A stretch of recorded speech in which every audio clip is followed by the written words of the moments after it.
Olá, gente. Boa noite a todos, boa noite a todas. Sejam todos muito bem-vindos à nossa live da noite de hoje. É sempre muito bom, é sempre um prazer poder contar com a presença de todos, com a presença de todas aqui. Hoje um tema bem contemporâneo, né? Um tema bastante interessante, justamente porque mexe com uma questão que muitos sempre tiveram medo, algum receio, que parecia efetivamente algo, digamos, de ficção científica, mas que se mostrou bastante plausível, verdadeiro nos últimos tempos, que é a questão da inteligência artificial. Essa é uma questão que mexe com um pouco com o nosso imaginário, digamos assim, né? Então, vai ser exatamente isso que eu quero me discutir hoje com vocês, até porque foi em razão de algumas publicações que eu vi nesses dias que versavam sobre inteligência artificial, e eu falei, não, temos que falar um pouquinho sobre esse assunto, que esse assunto é bem interessante, bem relevante. A Iris, querida amiga, um beijo grande para você. Minha mãe entrou, te amo, mãe, um beijo. Aí está dizendo, boa noite, querido mestre, melhor dia da semana, nosso filosofar, exatamente, um dia que a gente pode tirar para ter algumas horinhas, né, para a gente poder filosofar. Quem mais? Noêmia também, seja bem-vinda, Noêmia. Muito bom. Tá dando acho que só um defeitozinho aqui no YouTube. O YouTube está dando aqui algum tilt. Deixa eu ver aqui. Tá dando. Pedindo para o Alexandre ver aqui no YouTube.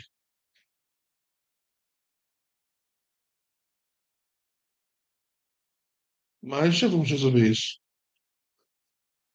Pelo menos está passando aqui também. Bem,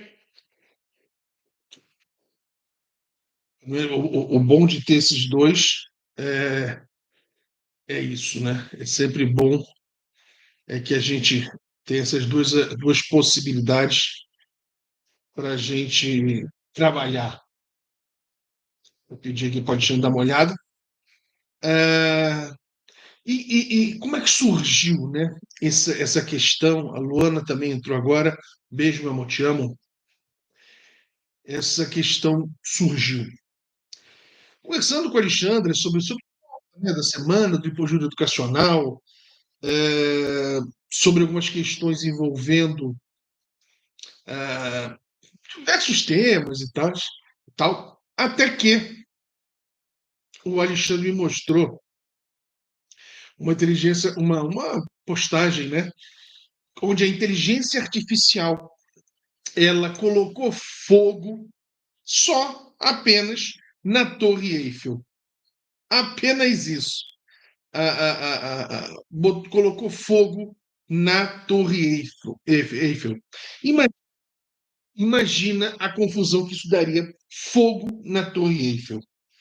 É complicado, não é verdade? Bem, e aí? Imagina que confusão disseminar, por exemplo, essa questão da Torre Eiffel pegando fogo para o mundo inteiro. E olha, eu vi a foto. Né? A foto está até, aqui, tá até na thumb da live. Márcia também entrou, Luiz Serradella, um beijo, meus amigos. E olha, vou dizer, realmente está espetacular a, a thumb dessa da Torre Eiffel pegando fogo, né? Realmente está espetacular. Você jura que é verdade.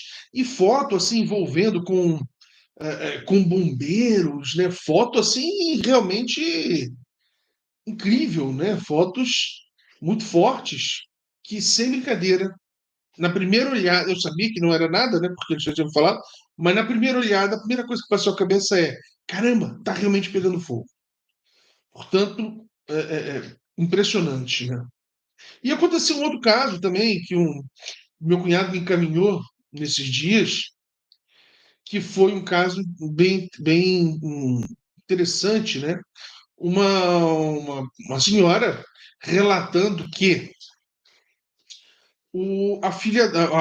pessoas se passando pela filha dela. Sabe aquele velho golpe, né, antigo, de ligar para a casa da pessoa, pedindo dinheiro, fazendo aquela voz feminina ou masculina, assim, dizendo: mãe, me pegaram, preciso de dinheiro e tal. Pois é, agora os patifes estão realmente melhorando demais na sua atuação. O que eles estão fazendo agora? Eles estão conseguindo utilizar, né, a tecnologia da inteligência artificial para os crimes deles. O que eles fizeram nesse caso que meu cunhado me mandou? Eles usaram a inteligência artificial para a voz e também para a imagem da pessoa. Olha que loucura. E a mãe olhou aquilo, ficou realmente com dúvidas. Ainda, obviamente, ainda não é uma perfeição 100%, mas ela ficou com dúvidas e fez uma pergunta lá sobre os cachorros que a filha tem. E, claro, a inteligência artificial não conseguiu responder a contento essa resposta. Foi onde a mãe percebeu que se tratava de um golpe. Né? Isso me lembrou, eu estou com 44, o pessoal dessa época mais velho, ou mais velho vai se lembrar de um filme fantástico, fez muito sucesso na época, de ficção científica, né, chamado Exterminador do Futuro 2. Em um momento, o Arnold Schwarzenegger está com um garotinho que tem que proteger, né, o Connor lá, e ele pede para ligar para casa, os pais adotivos. E o Arnold Schwarzenegger, que era uma inteligência artificial, não das mais evoluídas, tinha uma outra maior do que ele, mas já sabia do que poderia acontecer. O garotinho começou a falar com a mãe. Aí o Arnold Schwarzenegger, no filme, muda sua voz, né? Enfim, usou a voz do garotinho para se passar por ele, porque achou que tinha alguma coisa errada. Perguntou para o garotinho qual é o nome do seu cachorro. Aí ele diz, digamos, Rex. Aí o Arnold Schwarzenegger pergunta, e o Toby, como é que tá? Aí do outro lado, uma outra máquina com outra inteligência artificial responde, o Toby tá ótimo aqui. E não o Rex. E aí ele percebe e diz pro garoto: ó, seus pais adotivos já mataram ele. E isso é uma cena de ficção científica. Hoje, não mais. Se, claro, ainda estamos longe daquela tecnologia do Exterminador do Futuro 2, é, mas já estamos na tecnologia em que pessoas conseguem se passar por outra pessoa com um grau de perfeição bastante elevada. E a tendência, obviamente, é que isso vai melhorar com o tempo. E essa discussão, né, está dentro de um dos ramos mais novos, talvez, da filosofia, que não ganhou tanta notoriedade, apesar de ter sido criado lá no século XIX, mas começou a ganhar mais importância ainda a partir da segunda metade do século XX, e agora no século XXI pode se tornar talvez uma das principais áreas da filosofia, que é a chamada filosofia da ciência. Justamente por quê? Porque a ciência precisa de reflexão, a ciência precisa desse grau de pensar. Por quê? Para saber até onde nós vamos. Que a nossa capacidade intelectual, a nossa capacidade criativa não encontra limites, isso é óbvio, né? O ser humano já fez coisas das mais incríveis, das mais bizarras. Por exemplo, não vou me lembrar do nome, mas teve um cientista na antiga União Soviética que fez um transplante de cabeça entre dois macacos. Pegou a cabeça de um, botou no outro, pegou do outro, botou no um, e os macacos sobreviveram por vários dias, mas depois acabaram vindo a falecer. Ou seja, talvez se tivesse continuado, ele provavelmente teria aprimorado esse transplante de cabeça entre vivos. Então, ou seja, a nossa capacidade intelectual é ilimitada, né? Obviamente não há limite nem para as bizarrices, nem para as coisas boas, né? Aí ele está dizendo, hoje assisti o filme Hypnotic, Ameaça Invisível, sobre esse tema. Ele que brinca com a, a crialidade, o tempo, o espaço, o pensamento humano, invisível. Pô, legal, vou ver esse filme. Hypnotic, não conhecia, Ameaça Invisível, verei. É uma realidade. Como eu falei, a filosofia ela precisa se debruçar sobre esse assunto. Né? É um assunto essencial para a gente discutir. E do tema em si, que é a questão das fake news. As fake news, nós já estamos passando por esse problema já tem alguns anos. Né? Fake news sempre existiram, obviamente sempre existiram. Desde a época a gente vai encontrar fake news, desde a época de Sócrates, já vamos ter fake news. Vamos ter fake news em Roma, Idade Média, Renascimento, modernidade, até chegar à contemporaneidade. Então, fake news sempre existiu. Então, o que difere?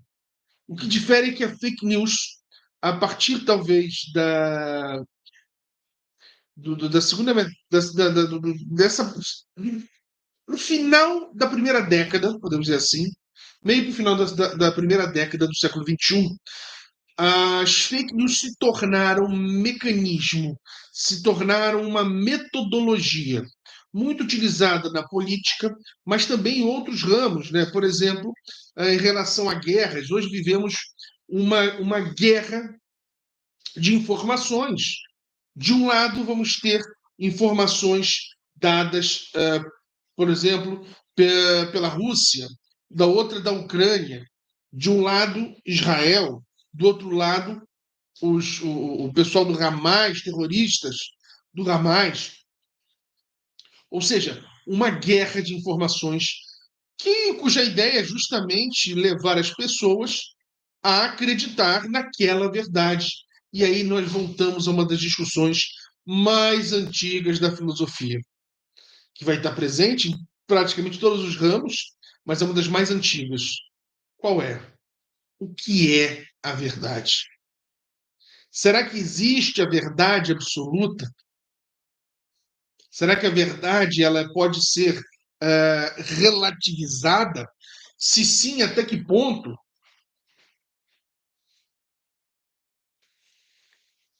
Essa é uma das questões, podemos dizer, centrais, né, para a filosofia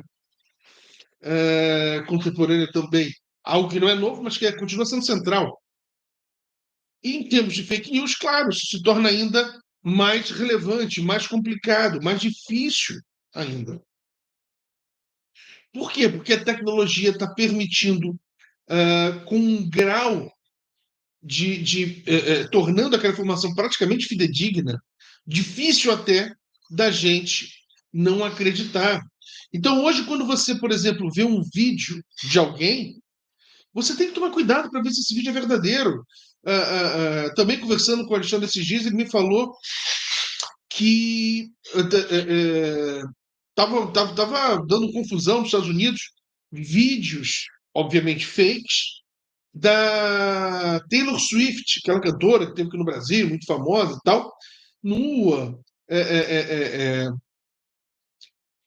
praticando sexo com outras pessoas e tal, e com um grau de perfeição realmente muito alto. Mas que, obviamente, perceberam que era montagem, que era falso e tal, e estavam se procurando os responsáveis por disseminar essas fake news. Portanto, isso vai se tornar cada vez mais complicado, né? A capacidade da inteligência artificial se multiplica praticamente a cada mês. E a cada mês é lançada uma nova tecnologia com inteligência artificial que faz algo melhor do que a outra fazia. Então, é um admirável mundo novo.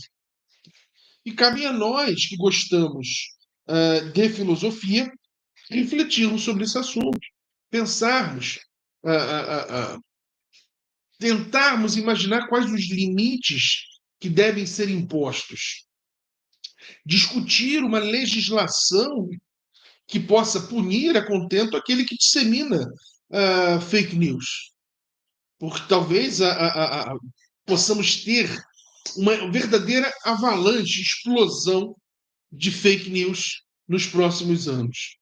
E a gente sabe que, infelizmente, uma fake news destrutiva corre como rastilho de pólvora. E até, como diria minha avó, até provar que focinho de porco não é tomada, o que nós vamos ter é pessoas tendo a sua honra completamente devastada, destruída. E até provar que aquilo era mentira, simplesmente não consegue. E se consegue, não adianta muito, porque não vai ter o mesmo efeito. Por quê? Porque a gente sabe, né? A maioria das pessoas gosta de ver o quê? De ver uma desgraça, né? Gosta de ver problemas, gosta de ver desespero, o famoso, também como dizia minha avó, o mundo cão, né? Antigamente tinha os jornais, né? O Povo, é, os programas de fim de tarde também, só desgraça. Agora temos a internet, as redes sociais, que infelizmente podem e devem servir para tanta coisa bacana, tanta coisa interessante, mas que também servem muitas das vezes para disseminação de fake news e das coisas mais bizarras e absurdas possíveis. E como eu falei, a filosofia vem para nos auxiliar a refletir sobre essas questões. E como eu falei, fake news ocorrem desde que o mundo é mundo. Grandes campanhas difamatórias. Por exemplo, até hoje, se a gente abrir o dicionário, Aurélio e qualquer um desses, nós vamos ver o quê? Por exemplo, se a gente abrir na palavra sofista, vamos ver o quê? Embusteiro, enganador. Por quê? Porque Platão fez uma campanha difamatória contra os sofistas muito grande nas suas obras. E entrou no imaginário popular que os sofistas eram essas pessoas. Só praticamente no século XX é que os estudiosos começaram a realmente estudar de novo os sofistas e perceberam a beleza da obra de muitos deles, a sofisticação do pensamento de muitos deles.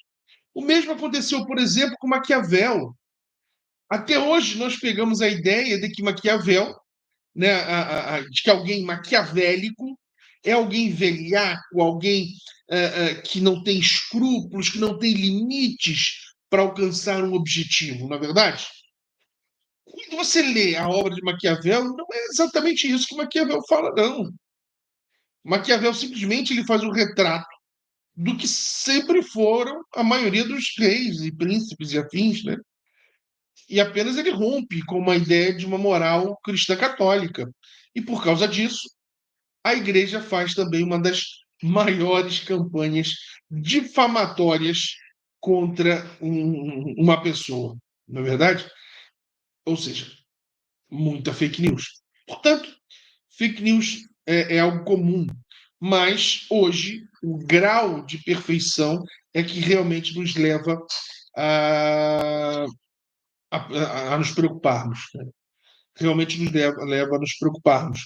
E até porque, de repente, uma fake news hoje pega, por exemplo, o líder da Coreia do Norte ou algum outro mais complicado, e isso pode acabar, por exemplo, dando início, sendo aquela centelha que falta para ter, por exemplo, um conflito bélico. O mundo está nesse momento esquisito, né? Então, temos uma guerra entre Rússia e Ucrânia, uma guerra entre Israel, o Hamas, e que o povo palestino está pagando, infelizmente, Temos a confusão lá no Iêmen, que já dura uma década, mas que agora parece que houve bombardeio no Iêmen e mercenários lá do Iêmen teriam atacado navios ingleses, enfim, uma confusão lá. Tem a confusão entre Coreia do Norte e Coreia do Sul, Taiwan e China, e aí também acaba envolvendo o Japão por tabela. Ou seja, o mundo hoje está. Até também da Venezuela, com a Guiana, né? Então, o mundo hoje está um pouco complicado, né? Um pouco complexo. E às vezes um rastilho de pólvora, um rastilho de pólvora, não, perdão, uma faísca pode fazer com que essa pólvora venha a explodir, né? Venha a ocasionar um conflito armado. Luiz Serradella dizendo sobre o filme O Procurado, retrata bem essa questão via mídia social e o inocente passa a ser o criminoso. Pois é, sim, a mídia, a mídia vem com esse poder, né, de uh, a partir da televisão a mídia ganhou uma força muito grande e ela praticamente condena ou inocenta muitas vezes, né? Eu me lembro no caso Daniela Pérez, né? Os jornais escreviam assim: assassino de Daniela Pérez, piriri pororó, piriri pororó. Portanto, é, é algo bastante complicado, né? Algo bastante complexo, né? Com essa, essa questão, na verdade, já julgando, depois, claro, eles consideraram culpado e tal, mas já julgando, já condenando e tudo. Portanto, é algo que. Opa, é algo que merece reflexão. O Valmir dizendo Israel está mesmo em guerra, uma vez que apenas Israel ataca os palestinos. Não, na verdade, não. Israel também foi atacado por vários mísseis, tanto do Hamas quanto do Hezbollah. A crítica que é feita é justamente a um ataque extremamente pesado que tenha realmente matado líderes dos presos do Hamas, nesse caso, mas com um custo para a população palestina muito grande. Né? Essa é uma questão bem complicada, bem delicada, né? Não é objeto da nossa discussão hoje, mas é algo realmente muito, muito, muito delicado. E como em toda guerra a partir do século XX, os mais afetados são sempre os civis, né? Essa é algo assim muito complicado e muito, muito triste. Bem, voltando então a falar da questão quando está falando das fake news, como eu falei, né, o Goebbels, responsável pela máquina de marketing e comunicação e afins do nazismo, já dizia, né, uma mentira dita muitas vezes se torna uma verdade. E a gente percebe isso nitidamente, né, com as redes sociais. Teve agora há pouco, né, aquele escândalo com aquela Choquei, né, acho que é Choquei, se não me engano, uma dessas fofoca, né, de internet e tal, que ficou divulgando que uma moça estaria namorando aquele comediante Whindersson Nunes, né? E, por sei lá, motivo, a moça pedindo para parar, e eles continuando a divulgar, continuando, a mãe pediu para parar, eles continuando a divulgar, e a moça acabou, não sei, eu não sei bem o motivo e tal que aconteceu, mas ela acabou tirando sua vida. Então, ou seja, fake news mata, né? Fake news pode sim matar, porque pode destruir de tal forma a honra de uma pessoa, a forma dessa pessoa ver, estar no mundo, que perde um pouco até o sentido para ela. E aí, obviamente, ela fica num grau de depressão, de tristeza, de ansiedade, de síndrome do pânico e doenças afins, que pode acabar, sim, num ato num ato tão difícil como esse, né, de abreviar a vida. Portanto, precisamos falar sobre fake news. Né? E só que aí esbarramos numa questão delicadíssima, que é justamente o quê? É a questão do, de como regular a mídia. Essa é uma questão muito complicada. Por quê? Como regular? Quais os limites? O que pode, o que não pode? Existem algumas questões que são muito simples, mas outras nós vimos recentemente juízes e até juízes de cortes mais altas eh, punindo pessoas por crimes que elas poderiam praticar no futuro. Quase um Minority Report, né? Também um filme maravilhoso que merece ser assistido. Então, vimos, e isso já está acontecendo no Brasil, né? Então, há que se ter muito cuidado. O limite entre regulação ou regulamentação, censura, é muito tênue, né? É extremamente tênue. Por isso que se deve se preocupar, né, com essa discussão.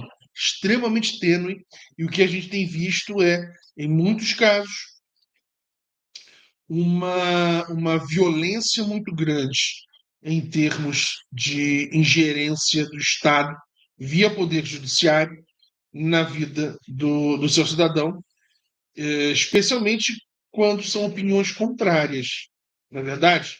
É claro, quando as opiniões são contrárias, ofendendo, por exemplo, existe uma legislação que protege sobre isso. Fake news é que já fica um pouco mais complicado, não tem toda uma legislação protetiva, mas tem alguma legislação que pode, quando for uma fake news, por exemplo, voltada para calúnia, injúria, difamação, talvez seja necessário uma adequação de uma nova regulamentação voltada mais para o cometimento desse crime. Mas, repito, a linha é muito tênue. E quando, na ausência de uma legislação específica, o judiciário se arvora a criminalizar determinados atos e a punir com interpretações questionáveis, é algo que também é um pouco preocupante, né? Não estamos a falar, por exemplo, agora teve uma postagem, o Tribunal Constitucional alemão, de forma completamente correta, cassou todo o dinheiro e outros benefícios fiscais até de um partido neonazista, que ele não era neonazista e foi caminhando, ele era mais de ultradireita e foi caminhando cada vez mais e se tornou um partido neonazista. É óbvio que o Estado não pode financiar qualquer partido que tenha ideias neonazistas, ideias que sejam para segregar, que sejam violentas, que sejam discriminatórias. Obviamente que não compete à sociedade sustentar algo desse tipo. Isso é mais simples. Agora, às vezes nós vemos são críticas, e aí nós temos que pensar. Repito, quando essas críticas são uh, recheadas por fake news, há que se punir, sim. Há que se punir e que a pessoa responda, né, de acordo com a lei. Mas sempre com cuidado de não ultrapassar o limite entre uma limitação, uma regulamentação, regulação e tal, e censura, não é verdade? Meu querido amigo Luiz Serradella dizendo, num de seus romances mais famosos, Memórias Póstumas de Brás Cubas, Machado de Assis apresenta a tese do filósofo Joaquim Borba dos Santos, nomeada Humanitismo. Humanitismo, assim como a teoria da seleção natural, lançada por Darwin entre 42 e 44, está baseada na sobrevivência dos mais aptos e enxerga a guerra como a forma de seleção da espécie. É verdade. A filosofia de Quincas Borba afirma que a substância da qual emanam e para a qual convergem todas as coisas é a humanitas, é humanitas. Sua teoria é mais amplamente explorada no romance que Machado publica em 1891, Quincas Borba. Para explicá-la, o personagem Quincas Borba criou a frase ao vencedor as batatas, lembrando que se assemelha a Sun Tzu. A suprema arte da guerra é derrotar o inimigo sem lutar. É uma discussão. A guerra, né, é sempre uma discussão. Heráclito, né, já falava que o ser humano, a humanidade, ela era composta dos opostos. Então, era necessário para o ser humano existir paz e guerra. Branco e preto, feio e bonito, bom e mal, que o ser humano ele sempre trabalha com opostos, né? Vai dizer Heráclito.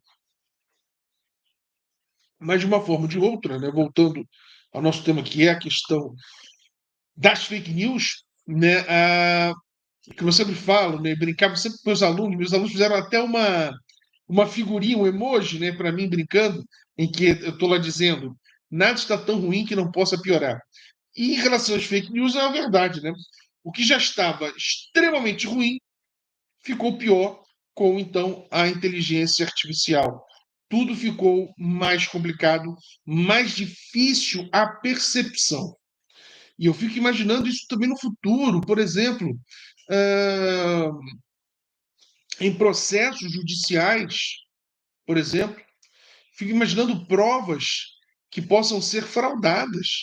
E, de repente, o grau de perfeição possa, inclusive, absolver ou inocentar uma pessoa.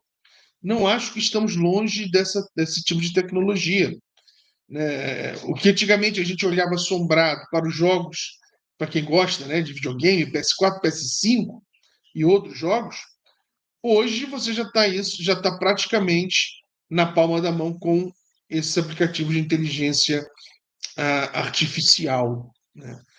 E, claro, é aquela questão, não podemos fazer o que muitos defenderam na época da, da, da, da globalização, os anos 2000, né? Onde muitas pessoas defendiam que deveríamos quase que pegar, entre aspas, a globalização, colocar dentro de um cofre e trancá-la. A globalização simplesmente ele é Heidegger, é a presença, né? Ela está inserida no mundo dentro da sua historicidade. Logo, é impossível fazer isso. O mesmo se aplica à inteligência artificial. Não podemos fazer igual o mito do avestruz, né? Que hoje dizem, falam que o avestruz nunca fez isso, mas o mito do avestruz, que quando sente perigo, esconde a cabeça debaixo da terra. Portanto, obviamente não podemos fazer isso. Temos que enfrentar a questão. E enfrentar, obviamente, de peito aberto, no sentido, o que é enfrentar de peito aberto? Com boa fé, com boa vontade, fazendo com que as pessoas possam discutir sobre esse tema, com que as pessoas possam debater sobre esse tema. Essa é uma questão importante. O mate, né? Por quê? Porque no Brasil a gente tem esse problema. As pessoas não gostam de debater.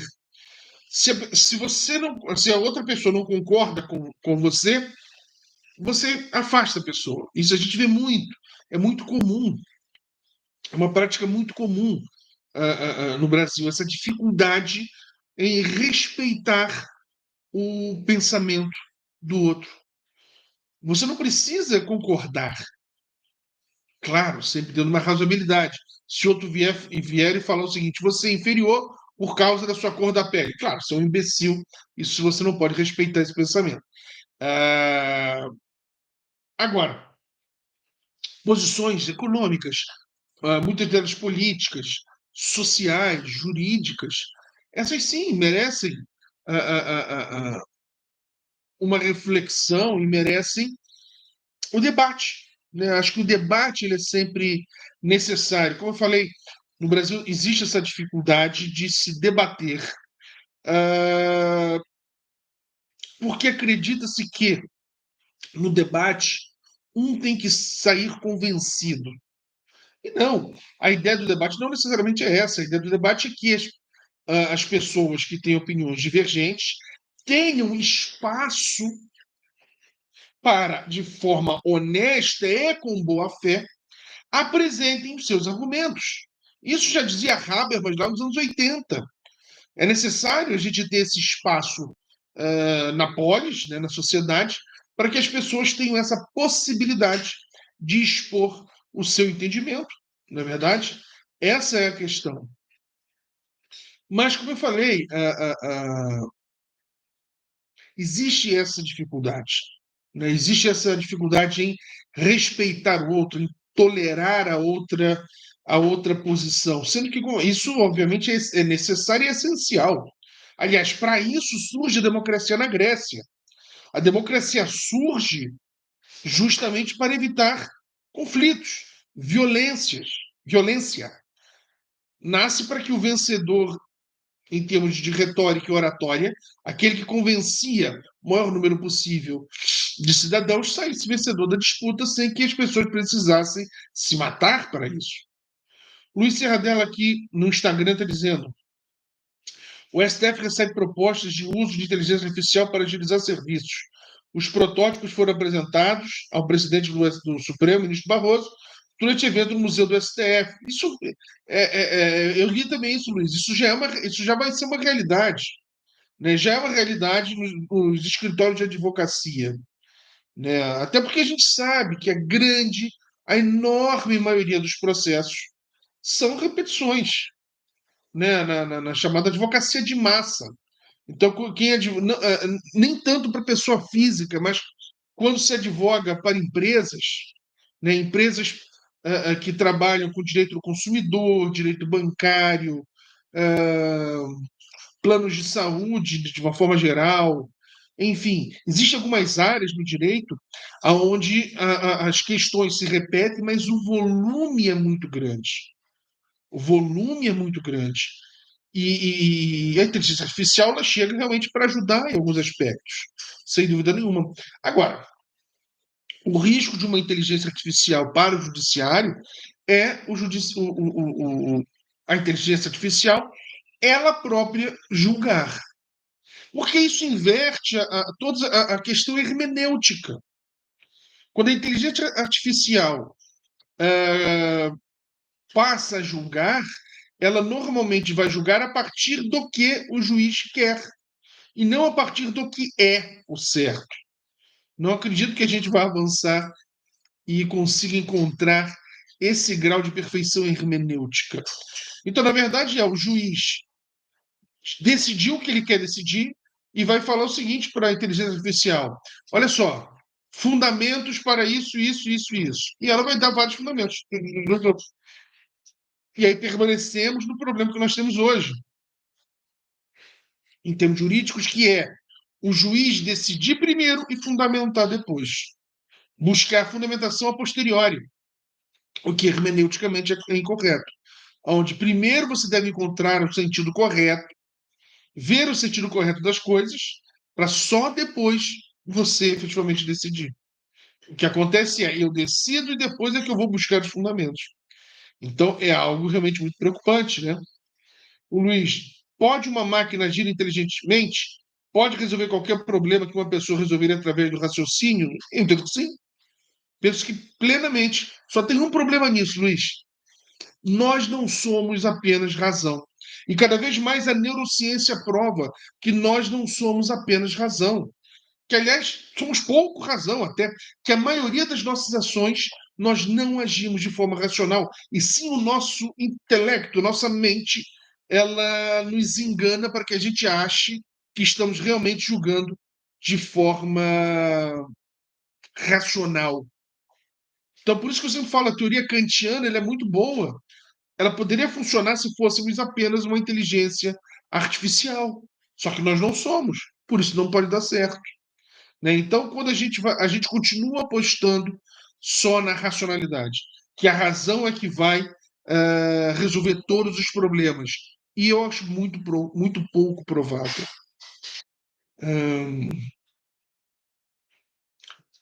Sim, depois o Luiz completa. Pode uma máquina possuir uma mente, estados mentais e uma consciência da mesma? Essa é uma questão já muito filosófica, Luiz, interessante. Nós não somos homo sapiens, somos sapiens sapiens, ou seja, aquele que sabe que sabe.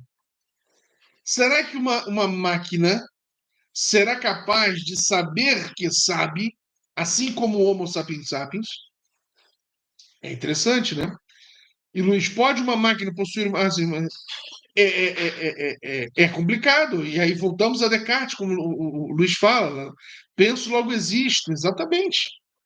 Será que uma máquina que percebe que sabe pode falar a famosa frase cartesiana: penso, logo existo. Quais serão os limites da máquina? Será que falaremos um dia em dignidade da máquina?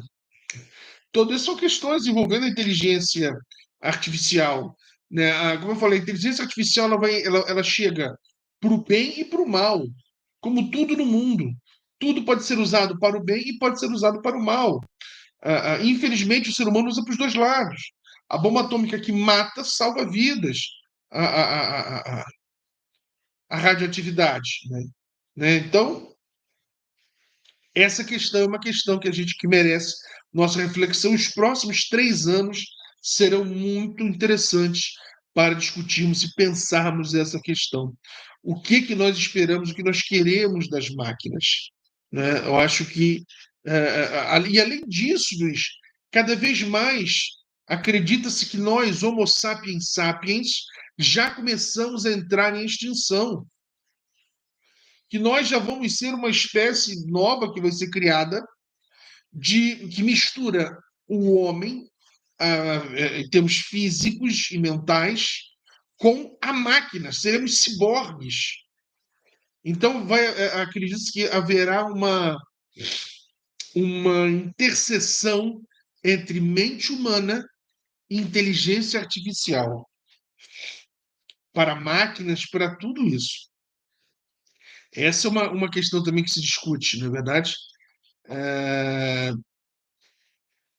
e tudo a filosofia vai ser necessária. Para tudo a filosofia vai ser necessária. E eu acho que uma das grandes questões que a inteligência artificial poderia também contribuir seria formas de se aferir fake news.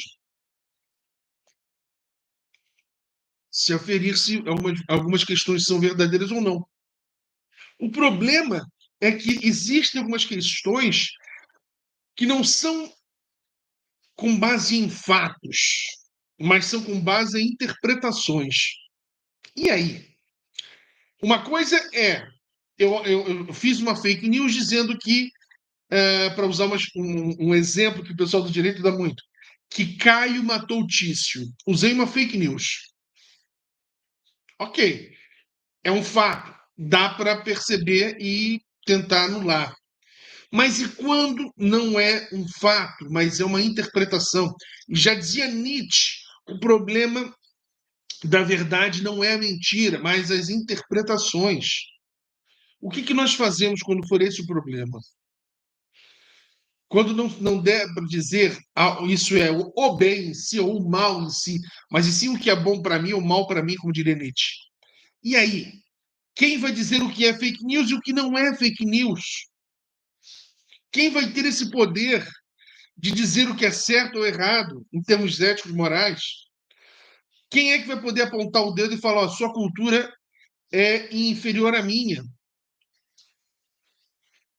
por isso você não pode fazer determinada coisa? Percebe como estamos hoje patinando num lago congelado. Só que a parte da água que está congelada é extremamente fina. Extremamente fina. E não temos a menor ideia se vai dar certo ou não esse essa nossa patinação. Não temos a menor ideia. A chance de dar errado é enorme. A chance de dar errado é enorme. Mas, claro, nunca vai ser 100%. Então, continuamos arriscando nessa patinação em gelo fino, né? Luiz, já temos uma perda, talvez a dependência tecnológica com a máquina, exemplo, celular, temos a dependência por uso normal e por excesso, doença. É verdade, é verdade. É... Independente dos excessos que a gente comete no uso do telefone, do aparelho celular, independente disso, nós já somos escravos, né? Por exemplo, existem coisas que você não consegue mais resolver no banco, que consegue resolver no aplicativo do banco. E você tem que usar o aplicativo. O banco te forçou e acabou, não há mais como voltar atrás. E agora, né? Então, assim, existem coisas que não tem como voltar atrás. Então, realmente, é um admirável mundo novo, né? O Luiz dizendo, meia-verdade é sempre é uma mentira inteira. Pois é, mas o grande problema é quem define o que é verdade. Será que existe uma verdade absoluta? Se sim, será que nós temos acesso? Nas mínimas coisas. Né? A ciência nos mostra que hoje era uma verdade, amanhã pode se tornar um erro. O que era um erro vira a se tornar uma verdade. A humanidade caminha, a humanidade evolui no sentido de modificação. E até não só em termos científicos, em termos de valores. Se a gente voltar no antes do medievo, até, né? Voltando, por exemplo, no Egito Antigo, o casamento entre irmãos, né, o incesto, era extremamente comum, incentivável. Isso vai acontecer até o medievo, até o final do medievo, gente, para a modernidade. A união entre irmãos, por exemplo, algo que hoje é defenestrado por todos, mas era visto como algo corriqueiro. Então, ou seja, até os próprios valores morais vão mudando com o tempo. O que era visto como uma coisa absurda em eras passadas, hoje praticamente é visto como algo banal, corriqueiro e que quase ninguém mais repara. Né? É curioso isso. Então, a minha questão sempre é essa: quem é que pode se arvorar em dizer o que é verdade? Repito, fake news, quando a mentira é um fato, é gravíssimo, mas é mais fácil de desmentir. Por exemplo, a Torre Eiffel está pegando fogo, como foi na thumb dessa live. Ah, facilmente você coloca nos jornais franceses e vai ver que está acontecendo nada. Mas, repito, e quando não for isso, for, na verdade, uma interpretação, aí isso se torna mais grave. Isso se torna mais grave, os efeitos extremamente danosos, e com maior dificuldade a vítima vai conseguir ter um direito, por exemplo, de desmentir, né, essa fake news. Muito complicado. Luiz falando, inteligência é um conjunto que forma todas as características intelectuais de um indivíduo, ou seja, a faculdade de conhecer, compreender, você vai pensar e interpretar. Sim, a filosofia da linguagem vai trabalhar exatamente com essa questão, justamente por quê? Porque a linguagem ela é a nossa limitadora. Nada se pode conhecer, compreender, raciocinar ou pensar sem a linguagem. Né? Wittgenstein já vai dizer isso nos jogos de linguagem, né? No segundo Wittgenstein. Então, tudo, na verdade, é um acordo linguístico, acaba sendo. Então, a linguagem ela vai ser essencial para fazer tudo isso. E linguagem é sempre interpretativo. Essa é a questão. Né? Daí a chamada linguistic turn, a virada linguística, que ocasionou uma mudança na filosofia a partir do século XX, com Wittgenstein, com Heidegger, com Gadamer e outros importantes filósofos da linguagem, mais recentemente, por exemplo, Chomsky, Habermas, né, e outros, discutindo essa questão da filosofia da linguagem. Né? E a linguagem continua sendo essencial até para tecnologia, né? A linguagem de computadores. Então, até isso é essencial, até isso depende os próprios computadores. Os computadores também se limitam a aprender de acordo com a linguagem, até então que nós programávamos, mas que muito provavelmente, acredita-se, eles estarão criando a sua própria linguagem. E aí é onde mora o perigo. Porque aí eles passam a ser artífices também da linguagem, como nós. Por enquanto ainda não são, né? O Luiz, a arte de interpretar pode ser o divisor entre a inteligência humana e a artificial? Eu acho que hoje sim, mas no futuro não. Acho que muito provavelmente no futuro a máquina será capaz de interpretar e fazer escolhas conscientes da escolha que ela está fazendo. E isso me assusta. Isso me assusta. Por quê? Porque será que, ao fazer escolhas e interpretar, ela vai levar em consideração as chamadas leis de Asimov, que foram idealizadas por Isaac Asimov para proteger o ser humano? Eu acho que essa é a grande questão. Ou será que elas vão primeiro pensar nelas? Eu acho que isso vai mudar muito, isso vai dar um nó nas nossas cabeças e, enfim, é algo que merece essa nossa reflexão. Como a ideia das nossas lives não é dar uma resposta pronta e acabada, mas sim fazer com que todos possam refletir sobre o assunto. Então, reflitam sobre essa questão de fake news e inteligência artificial. Lembrando a todos, como sempre, que as nossas lives ficam gravadas no canal do Hipojura Educacional, tanto no canal do YouTube quanto no Instagram, e também no nosso podcast Tempo de Filosofar. Tá bom? Então, quem perdeu, a Maristela entrando agora, quem chegou atrasado e quiser assistir, basta acessar no YouTube, basta acessar no Instagram ou no podcast Tempo de Filosofar, tá bom? Gente, quem puder dar uma força no YouTube, quem puder também nos siga no Hipojura Educacional, porque será sempre um prazer contar com a presença de todos. Será sempre um prazer nos ajudar a levar e a difundir o pensamento crítico na filosofia, no direito, na política, na vida em sociedade, enfim. Viver é pensar, viver é filosofar. Portanto, aquele que deixa de filosofar, eu acho que morre aos poucos. Ok, gente? Beijo para todos, beijo para todas. Fiquem bem e até semana que vem. Um excelente final de semana para todos. Tchau, tchau, gente. Tudo de bom.